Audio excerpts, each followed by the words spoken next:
अगर आप चाहें तो इसे ऐसे ही खा सकते हैं जैसे कि मैंने पहले बताया आपको, और या फिर इस तरीके से तल करके खा सकते हैं। दोनों तरह से खाया जाता है। नमस्कार दोस्तों, संध्या वेज किचन में आपका एक बार फिर से स्वागत है। आज मैं आपके साथ बहुत ही टेस्टी नाश्ते की रेसिपी लेकर के आई हूँ। तो आज मैं जो नाश्ता बनाने जा रही हूँ वो 3 प्रकार की दालों से बनाया जाता है, और इस रेसिपी को हमारे यहाँ बहुत ज़्यादा बनाया जाता है और बहुत टेस्टी रेसिपी बनती है। तो इसकी सब्जी और इसकी कढ़ी की रेसिपी है मेरे चैनल पर, तो आप चेक कर सकते हैं।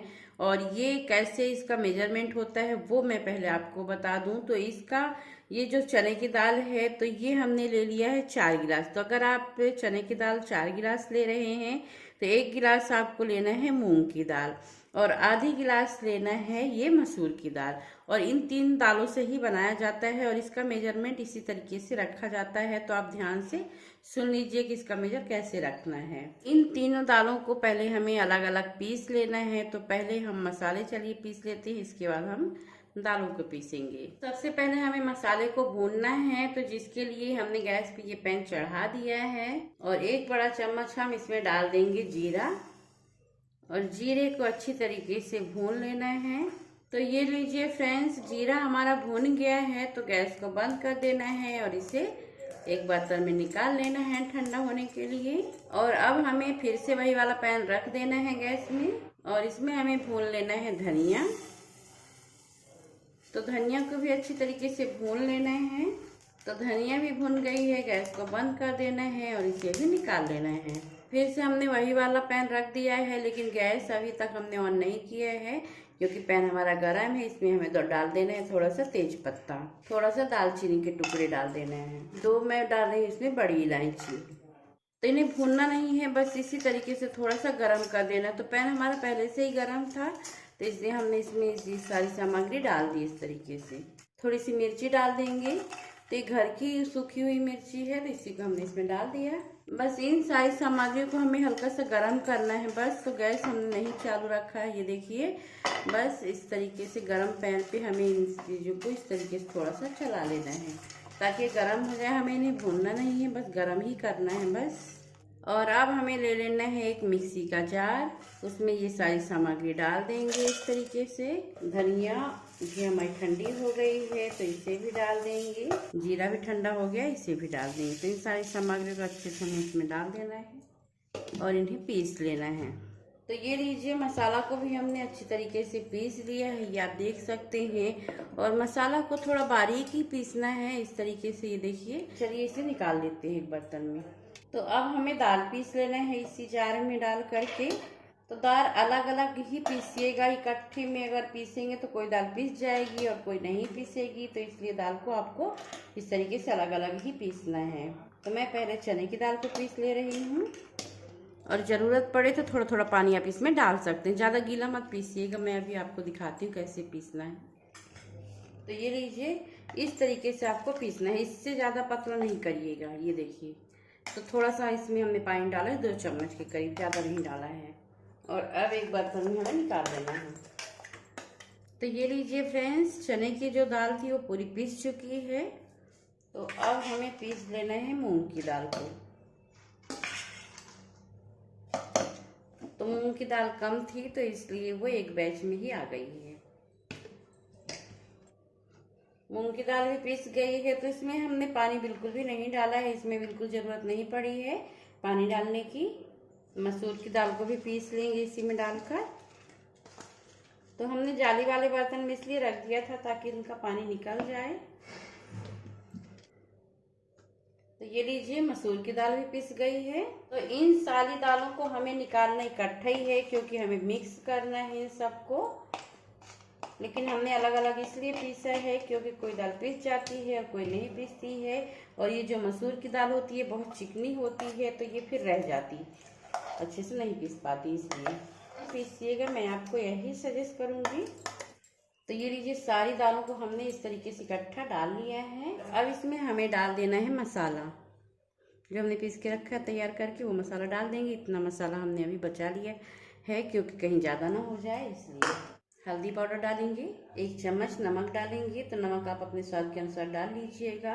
तो अब हमें इसमें ज़्यादा मसाले डालने की कोई ज़रूरत नहीं है, क्योंकि हमने इसमें सारे मसाले पहले ही पीस लिए हैं। इन सारी सामग्रियों को हमें हाथों से मिक्स करना है ऐसे। अगर आपका बर्तन छोटा पड़ रहा है तो बर्तन आप बड़ा ले सकते हैं, और इस तरीके से हमें सारी सामग्री को अच्छे से मिक्स कर लेना है, ताकि सारे मसाले, सारी दालें इकट्ठी अच्छे से मिक्स हो जाएं इसमें। ये लीजिए, सारी सामग्री इसमें अच्छी तरीके से मिल गई है। तो इसे हमने अच्छी तरीके से मिक्स कर लिया है। तो चलिए इसे रख देते हैं साइड में और चलते हैं आगे की प्रोसेस में। तो गैस में एक कढ़ाई रखना है और उसमें पानी डालना है इस तरीके से। और अब इसमें हमें इस तरीके से एक स्टैंड रख देना है, और इस तरीके से आप कोई भी बर्तन ले लें और उसमें ये जो हमने दाल पीस करके रखा है, मसाला बना करके रखा है, वो इसमें इस तरीके से डाल देना। अगर आप चाहें तो नीचे तेल या घी थोड़ा सा कुछ लगा सकते हैं, या फिर इस तरीके से बना ले बिना कुछ लगाए ही। तो इस तरीके से बिल्कुल थोड़ा सा पतला पतला ऐसे फैला लेना है चारों तरफ। तो ज़्यादा मोटा नहीं रखिएगा, ना ही ज़्यादा पतला रखना है, बस इस तरीके से रखना है। और यहाँ पे बीच में इस तरीके से हल्का सा गड्ढा कर देना है, और इसी के यहाँ ऐसे उंगली से आपको कर देना है, इस तरीके से निशान लगा देना है। तो ये लीजिए, इस तरीके से हमने इसमें निशान लगा दिया है। और अब हमें इसे इस तरीके से रख देना है इसमें, और अब इसे इस तरीके से ढक्कन से कवर कर देना है और इसे पकने के लिए छोड़ देना है। तो इसे पकते हुए 10 मिनट हो गए हैं। ढक्कन हटाएंगे और इस तरीके से एक टूथपिक इसमें डाल करके चेक कर लेना है। तो ये देखिए, टूथपिक बिल्कुल क्लीन निकल रही है। इसका मतलब ये है कि ये बहुत ही बढ़िया तरीके से पक चुका है।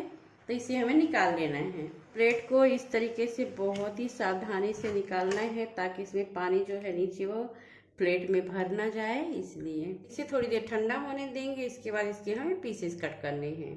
तो जब तक वो प्लेट ठंडी हो रही है, जब तक हम दूसरे प्लेट में और इस तरीके से करके रख देंगे। इसे बढ़िया बराबर से करके रख देंगे,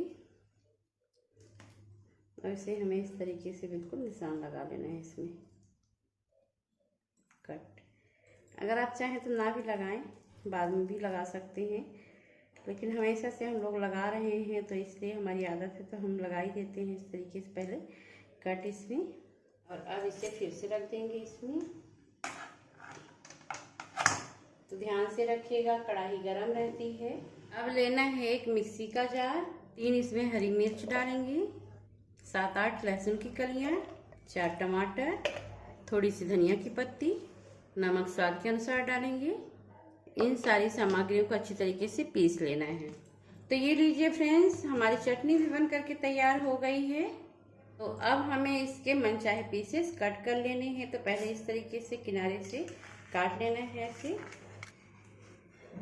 और अब इसके इस तरीके से पीसेस कट कर लेंगे।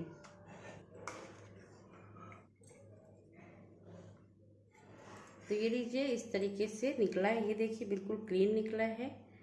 बहुत ही बढ़िया तरीके से हमारे पीसेस निकल रहे हैं।